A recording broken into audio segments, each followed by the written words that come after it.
Hey guys, आज हम explain करने वाले हैं हाल ही में रिलीज हुई मूवी RRR को, जो कि साउथ की एक बहुत ही ब्लॉकबस्टर मूवी है और जिसे IMDb पर 9.2 आउट ऑफ 10 की रेटिंग भी मिल चुकी है। दोस्तों, मैं इस मूवी की जितनी भी तारीफ करूं उतनी ही कम है और ऐसे ही मूवी को आपको अपने पूरे परिवार के साथ जाकर थिएटर में जरूर देखना चाहिए। और आखिर मैं इस मूवी को लेकर इतना ब्ला ब्ला ब्ला क्यों कर रहा हूँ, वो अभी आपको थोड़ी देर में समझ में आ जाएगा। So guys, without wasting your time, bring your snacks together and let's begin the explanation, क्योंकि मजा बहुत आने वाला है। मूवी की शुरुआत में हम एक बच्ची को देखते हैं जिसका नाम मल्ली है। वो गाना गाते हुए एक ब्रिटिश गवर्नर के वाइफ के हाथों में टैटू बना रही थी। मल्ली की आवाज बहुत प्यारी थी और वो मेहंदी के बहुत ही खूबसूरत डिजाइन भी बना लेती थी। जब ब्रिटिश गवर्नर यानी कि स्कॉट मासूम जंगली जानवरों का शिकार करके वहाँ आता है तो उसकी बीवी उससे कहती है कि मैं इस लड़की को अपने साथ लेकर जाऊंगी। जिसके बाद स्कॉट अपने आदमियों से कहकर मल्ली के माँ को कुछ पैसे दे देता है। मल्ली के गांव वालों को लगता है कि उसने पैसे उसके काम से इम्प्रेस्ड होकर इनाम के तौर पर दिए हैं, लेकिन वो मल्ली को जबरदस्ती अपने साथ ले जाने लगते हैं। और जब मल्ली की माँ उसे रोकने की कोशिश करती है तो एक अंग्रेजी सिपाही उसके सर पर बंदूक तान देता है, जिस पर स्कॉट कहता है कि इस बंदूक की गोली इंग्लैंड के कंपनी में बनकर साहा समुद्र पार करके यहाँ आई है। इसकी कीमत इन जंगलियों के जान से ज्यादा है। जिसके बाद वो सिपाही वहाँ पास में पड़ी एक बड़े से लकड़ी के टुकड़े को उठाकर मल्ली के माँ के सर पर मार देता है और वो बेचारी वहीं पर मर जाती है। फिर हमें पुराने समय में दिल्ली का सीन दिखाया जाता है, जहाँ लोग लाला लाजपत के गिरफ्तार होने की वजह से प्रोटेस्ट कर रहे थे। इसी प्रोटेस्ट में हम इस मूवी के मेन कैरेक्टर अल्लूरी रामा राजू को देखते हैं, जो कि ब्रिटिश पुलिस में एक ऑफिसर था। फिर जब एक प्रोटेस्ट कर रहा व्यक्ति पत्थर फेंकता है तो वो पत्थर ब्रिटिश किंग जॉर्ज के फोटो के ऊपर लग जाता है, जिस वजह से ब्रिटिश कमांडर बहुत गुस्से में आ जाता है और अपने सिपाहियों को आदेश देता है कि जाओ और उसे किसी भी हाल में पकड़कर यहाँ ले आओ। लेकिन भीड़ को देखकर कोई भी पुलिस वाला उनके करीब जाने की हिम्मत नहीं करता, लेकिन राम एक लठ लेकर उस भीड़ में अकेले ही घुस जाता है और राम पूरे भीड़ से अकेले ही भिड़ जाता है। गांव वाले राम के ऊपर टूट पड़ते हैं और उस प्रोटेस्टर को बचाने की बहुत कोशिश करते हैं, लेकिन राम अपने डंडे से उन्हें खूब मारता है और उस प्रोटेस्टर को अपने साथ पुलिस स्टेशन ले आता है। उसके ताकत और हिम्मत को देखने के बाद सारे गांव वाले वहां से घायल होकर और डर के वहां से चले जाते हैं। और तो और वो ब्रिटिश कमांडर भी राम के जज्बे को देखकर घबरा जाता है। कुछ दिन बीतने के बाद वहाँ के बहुत सारे पुलिस ऑफिसर को उनके अच्छे सर्विस की वजह से मेडल्स और बड़े पदों पर पोस्टिंग मिल रही थी, लेकिन जब वो लोग राम को कोई मेडल या पोजीशन नहीं देते तो वो बहुत गुस्सा और दुखी हो जाता है। फिर एक दिन निजाम का एक खास आदमी एडवर्ड से मिलने आते हैं। वो उसे बताते हैं कि हाल ही में जब स्कॉट सर अपने परिवार के साथ आदिलाबाद आए थे तो वो अपने साथ गोंडों की एक बच्ची को ले आए, इसीलिए नवाब साहब चाहते हैं कि आप उसे वापस लौटा दो। जिस पर एडवर्ड बोलता है तो क्या हुआ, गोंडों के सींग होते हैं क्या? वो उन्हें बताते हैं कि सर, वो बहुत ही भोले भाले भेड़ों की तरह है, हर जुल्म को चुपचाप बर्दाश्त कर लेते हैं, लेकिन जब उनके झुंड का एक भी मेमना खो जाता है तो वो लोग पागल हो जाते हैं। इसीलिए उन लोगों का एक गडरिया होता है जो दिलो जान से उनकी हिफाजत करता है। मैं यहाँ आपको यही बताने आया हूँ कि वो गडरिया दिल्ली आ गया है और वो उसे लिए बिना वापस नहीं जाएगा, चाहे उसके लिए उसकी जान ही क्यों ना चली जाए। जिसके बाद एडवर्ड अपने सारे ऑफिसर को बुलाकर उसे ढूंढने को कहता है। स्कॉट की बीवी कहती है कि जो कोई भी उसे ढूंढ कर लाएगा मैं उसे स्पेशल ऑफिसर बना दूंगी। तभी राम वहाँ पर आकर कहता है कि आपको वो गडरिया जिंदा चाहिए या फिर मुर्दा। अब हमें दिल्ली से थोड़ी दूर एक जंगल का सीन दिखाया जाता है, जहाँ हम इस मूवी के दूसरे मेन कैरेक्टर कुमारम भीम को देखते हैं। वो अपने सर पर खून डालकर जंगली जानवर को अट्रैक्ट करने की कोशिश कर रहा था और यहाँ पर भीम और शेर की लड़ाई होती है और वो किसी भी तरह से उस शेर को बेहोश करके पकड़ लेता है। फिर हम देखते हैं कि भीम मुसलमान बनकर वहाँ से निकलता है और एक मोटरसाइकिल रिपेयरिंग शॉप पर जाता है। भीम एक हिंदू था, लेकिन अपनी पहचान छुपाने के लिए अख्तर बन के एक मुस्लिम फैमिली का बेटा बनकर रहता था और वो लोग उसकी असलियत जानने के बाद भी उन्हें अपने घर में पनाह दे रहे थे। राम उसे ढूंढने के लिए कुछ क्रांतिकारियों की रैली में जाता है, जहाँ पर कुछ क्रांतिकारी अंग्रेजों के किए गए अत्याचारों के खिलाफ आवाज उठाने की बातें कर रहे थे। राम कहता है कि सबसे अच्छा यही होगा कि हम लोग स्कॉट का ही कत्ल कर दे। जिसके बाद भीम का एक आदमी जिसका नाम लच्छू था, वो राम से पूछता है कि क्या ऐसा हो सकता है। राम कहता है हाँ, क्यों नहीं। लच्छू से कहता है कि भाई, क्या आप मेरे भाई भाई से मिलने चलोगे? हमें आपकी सलाह की बहुत जरूरत है। राम कहता है हाँ हाँ क्यों नहीं। लच्छू उसे अपने साथ लेकर जाने लगता है और तभी रास्ते में एक चेक पोस्ट पड़ने की वजह से लच्छू को ये समझ में आ जाता है कि वो एक पुलिस वाला है, इसीलिए वो वहाँ से भाग जाता है। राम उसका पीछा तो करता है लेकिन वो उसे नहीं पकड़ पाता। राम उसे ढूंढते हुए एक ब्रिज के ऊपर चला जाता है और वहीं ब्रिज के नीचे नदी के किनारे अख्तर एक बच्चे को मछली पकड़ने के लिए पैसे देता है और तभी ब्रिज पर जा रही एक ट्रेन में आग लग जाती है और ट्रेन के डिब्बों में ब्लास्ट होने की वजह से उसके डिब्बे नीचे नदी में गिरने लगते हैं, जहां वो बच्चा मछली पकड़ रहा था। जब राम और अख्तर की नजर बच्चे पर पड़ती है तो वो उसे बचाने के लिए बेचैन होने लगते हैं। अख्तर को बेचैन देखकर राम उसे इशारे करता है कि ऊपर आकर मेरी मदद करो और फिर वो दोनों अपने कमर में रस्सी बांधकर नदी में छलांग लगा देते हैं और उस बच्चे की जान बचा लेते हैं, जिसके बाद अख्तर और राम की बहुत अच्छी दोस्ती हो जाती है। अख्तर राम को अपने घर ले जाता है जहां वो उसे अपने अम्मी अब्बू से मिलवाने के साथ साथ उसे खाना भी खिलाता है। फिर एक दिन जब राम और अख्तर जा रहे थे तब अख्तर की नजर एक अंग्रेज लड़की पर पड़ती है। राम कहता है कि देखते ही रहोगे या फिर उससे जाकर बातें भी करोगे। अख्तर कहता है कि भाई बात तो करना चाहता हूँ लेकिन करूँ तो कैसे करूँ। फिर राम कुछ कीले लेकर रोड पर फेंक देता है जिससे कि जेनिफर की कार की टायर पंचर हो जाती है और फिर राम और अख्तर उसके सामने जाते हैं और वो उन लोगों से हेल्प मांगती है। अख्तर उसे बातें करने की कोशिश करता है लेकिन उसे इंग्लिश नहीं आती थी, लेकिन राम को इंग्लिश आती थी, इसीलिए राम जेनिफर से बातें करके उसे अख्तर के साथ भेज देता है। जेनिफर उसे लेकर बाजार जाती है और वो उसे बताती है कि मुझे एक छोटी लड़की के लिए कपड़े लेने हैं। जिसके बाद अख्तर फौरन एक बैंगल्स के शॉप पर जाता है और एक बैंगल्स को खुद से डिजाइन करके उसे दे देता है और कहता है कि उसे ये मेरे तरफ से दे देना, उसे जरूर पसंद आएगा। और तभी वहाँ पर जेनिफर के सोल्जर्स आ जाते हैं और उन्हें अपने साथ लेकर जाने लगते हैं। वो वहाँ से जाते जाते अख्तर को एक इनविटेशन कार्ड देती है। अख्तर उस कार्ड को ले जाकर राम को दिखाता है जिस पर राम कहता है कि तुम्हें उसने पार्टी में बुलाया है। अख्तर कहता है कि तुम भी मेरे साथ चलो और फिर राम उसे अपने कपड़े देता है और दोनों साथ में पार्टी में जाने के लिए तैयार होते हैं। दूसरी तरफ मल्ली उन चूड़ियों को देखकर बहुत खुश हो जाती है। फिर जब वो लोग पार्टी में जाते हैं तो जेनिफर उन्हें देखकर बहुत खुश होती है, लेकिन कुछ अंग्रेज अख्तर के डांस को देखकर उसकी बेइज्जती करने लगते हैं। जिसके बाद राम और अख्तर अपना देसी डांस उन्हें दिखाते हैं तो उनका फ्यूज ही उड़ जाता है। वो अंग्रेज उन्हें उनके ही डांस में हराने की कोशिश करते हैं लेकिन वो सारे के सारे थककर हार मान लेते हैं और अख्तर आखिरी तक डांस करता ही रहता है। और फिर हम देखते हैं कि राम अख्तर को अपने कंधे पे उठाकर लेकर जा रहा था क्योंकि अख्तर के पैरों में बहुत दर्द हो रही थी। तभी पीछे से जेनिफर आती है और फिर वो उसे अपने साथ अपने पैलेस में कॉफी पीने के लिए बुलाती है, जहां जाने का इंतजार अख्तर बहुत दिनों से कर रहा था। वो वहां जाने के बाद वहां की चीजों को घूरने लगता है, लेकिन तभी एक ऑफिसर अख्तर को मार के उसे वहां से भगाने लगता है। जिसके बाद जेनिफर उसे धमकाती है तो वो उसे छोड़ देता है। जेनिफर अख्तर से उस सोल्जर के बर्ताव के लिए माफी मांगती है। वो लोग आपस में बैठकर बातें कर रहे थे और तभी अख्तर को मल्ली की आवाज सुनाई देती है।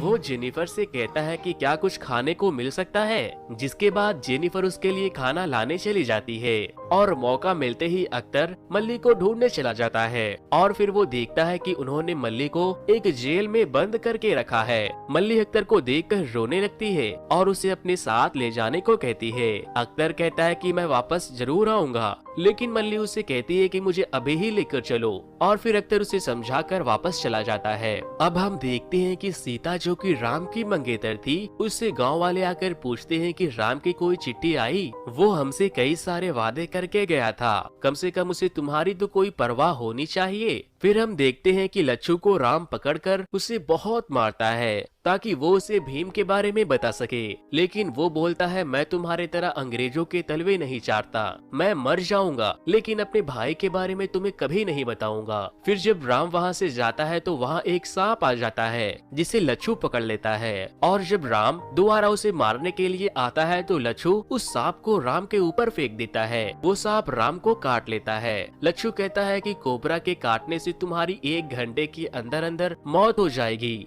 जिसके बाद राम लच्छू के रस्सी को काट देता है और उसे छोड़कर अख्तर से मिलने चला जाता है। अख्तर अपने आदमियों के साथ मल्ली को वहाँ से निकालने का प्लान बना रहा था, लेकिन जब वो राम को उस हाल में देखता है तो फौरन उसे ठीक करने की कोशिश करता है। और इसी दौरान राम को ये पता चल जाता है कि अख्तर हिंदू है और फिर अख्तर अपना रक्षा मंत्र भी राम को पहना देता है और अब वो राम को अपनी असलियत बताता है कि भाई मेरा नाम अख्तर नहीं भीम है। वो उसे लेकर उसके घर पहुंच जाता है और उसे बताता है कि अंग्रेजों ने मेरी गांव की बच्ची को कैद करके रखा है, मुझे उसे छुड़ाने के लिए जाना होगा। मैं तुमसे मिलने सुबह वापस जरूर आऊंगा, लेकिन अगर मेरी जान चली गई तो जान से भी प्यारी तुम्हारी दोस्ती तो होगी। फिर भीम एक ट्रक को लेकर अंग्रेजों के पैलेस में जाता है, जहाँ स्कॉट के आने की में एक बहुत बड़ी पार्टी रखी गई थी। वो ट्रक से उस पैलेस के दरवाजे को तोड़ते हुए डायरेक्ट पैलेस में पहुंच जाता है और ट्रक के अंदर पिंजरों में कैद सारे जंगली जानवरों को खोल देता है। वो जानवर बाहर निकलते ही उनके ऊपर हमला करने लगते हैं। भीम भी अंग्रेज के कई सोल्जर्स को बहुत मारता है, लेकिन एक सोल्जर स्कॉट के परिवार को पैलेस के अंदर बंद करके चाबी खुद रख लेता है।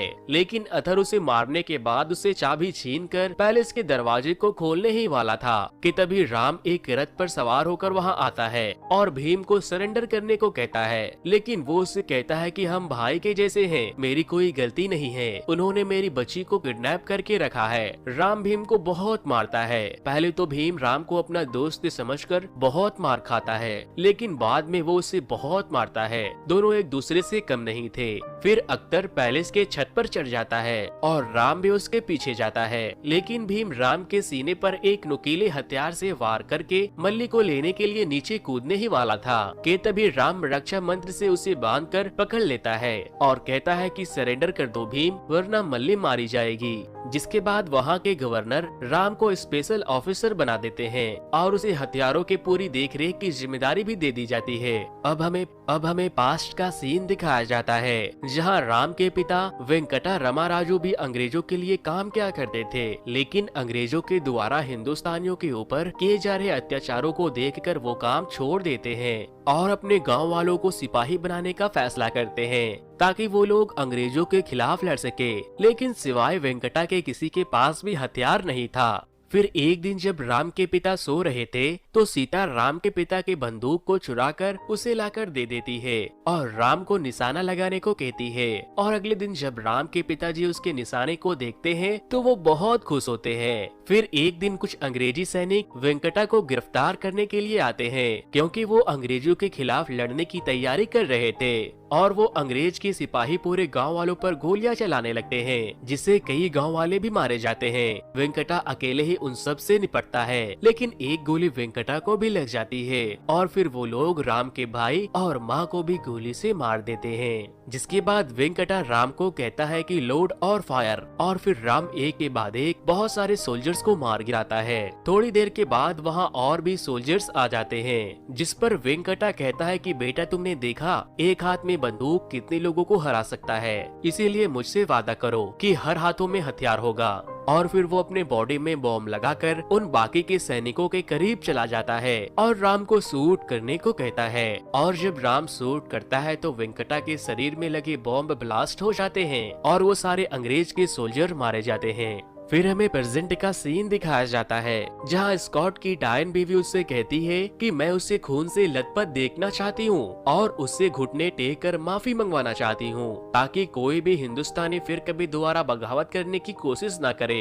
राम भीम को बीच बाजार में ले जाकर बहुत मारता है, लेकिन वो अपने दर्द को कम करने के लिए लगातार गाने गाते रहता है, लेकिन वो अपने घुटने को टेकने के लिए तैयार नहीं होता। जिसके बाद स्कॉट की बीवी राम को एक कीले लगे हुए चाबुक देती है और कहती है कि मुझे उसके खून से बनी नदी देखनी है, और फिर राम उसे घुटने टेकने को कहता है।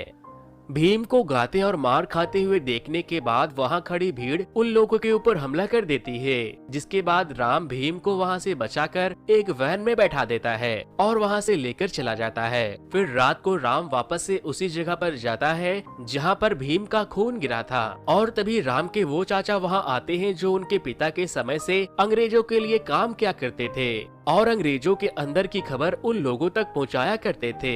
वो बताते हैं कि इस बार बंदूकों की कंसाइनमेंट की डिलीवरी के लिए तुम्हें चुना गया है, लेकिन राम कहता है कि मैं नहीं जाऊंगा क्योंकि परसों सुबह भीम की फांसी भी है, मुझे उसे बचाना होगा। राम के चाचा उसे समझाने की बहुत कोशिश करते हैं कि तुम जिस काम के लिए आए हो वही करो, लेकिन वो नहीं मानता। अगले दिन राम सारे बंदूकों को खराब कर देता है जो भीम के फांसी के वक्त तैनात सोल्जर्स को दिए जाने वाले थे।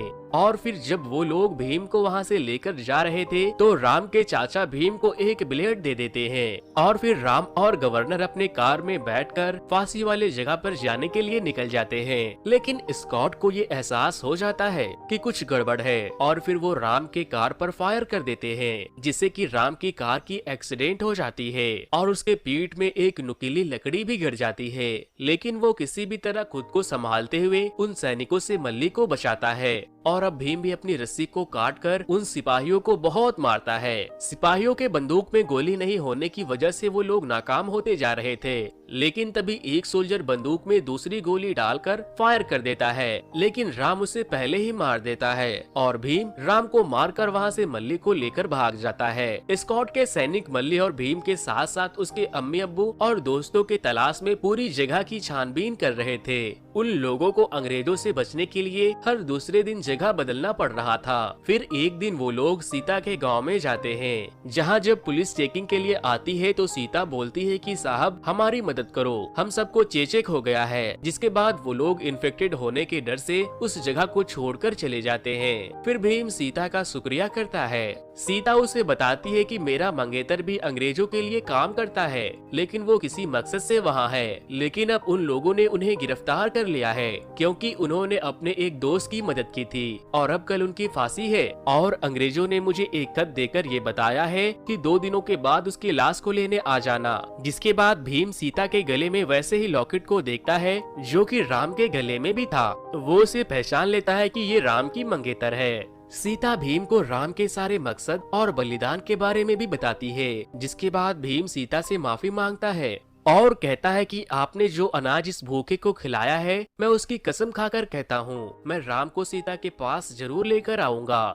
और फिर भीम जेनिफर की मदद से उस जगह पर पहुंच जाता है जहां पर राम कैद था। भीम गुस्से में आकर उस गड्ढे के दरवाजे को खोलकर राम को बाहर निकाल लेता है, लेकिन राम चल नहीं पा रहा था, इसीलिए भीम उसे अपने कंधों पर उठा लेता है। और यहाँ पर हमें एक बहुत ही जबरदस्त फाइट सीन देखने को मिलती है। राम के पैर तो काम नहीं कर रहे थे, मगर वो भीम के कंधों पर चढ़कर बहुत ही अच्छी फाइट करता है। और फिर वो दोनों एक टावर पर चढ़ जाते हैं और वहाँ से छलांग लगाकर भाग जाते हैं। इधर स्कॉट का दिमाग खराब हो जाता है। वो एडवर्ड से कहता है कि स्पेशल फोर्सेस को लेकर जाओ और उन्हें खत्म कर दो। भीम राम को जंगलों के बीच एक मंदिर में लेकर जाता है और वहाँ उसका इलाज करता है। वो वहाँ लगे झंडों के कपड़ों को राम को पहना देता है और भगवान राम के हाथों से तीर कमान लाकर उसके पास रख देता है।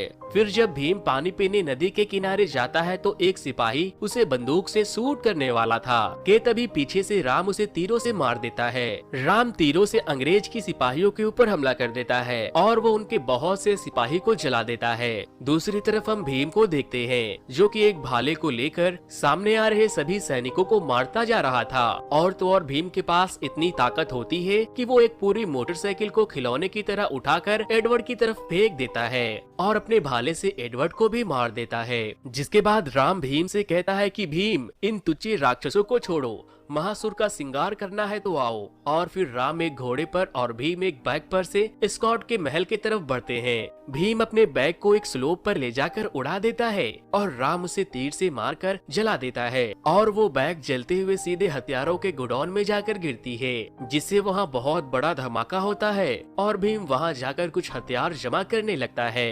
और अब स्कॉट देखता है कि उसकी बीवी के साथ साथ उसके सारे लोग भी मारे गए हैं। और तभी भीम वहाँ पर बहुत सारे हथियारों को लेकर आता है और बोलता है कि हर हाथ में हथियार होगा, जो कि राम के पिता का सपना था। फिर राम स्कॉट से बोलता है कि इंग्लैंड में बनी और 7 समुंदर पार करके आई इस बुलेट की कीमत किसी देसी के जान से बहुत ज्यादा है, तुम इस कीमती बुलेट को फेंक कैसे सकते हो। और फिर वो भीम को कहता है कि इसे लौटा दो और भीम स्कॉट को शूट करके मार देता है। मूवी के एंड में हम देखते हैं कि राम पूरे हथियारों से भरे ट्रक को लेकर सीता से मिलने जाता है और जेनिफर भी अब भीम को पसंद करने लगी थी। इसी के साथ ये मूवी यहीं पर खत्म हो जाती है। तो दोस्तों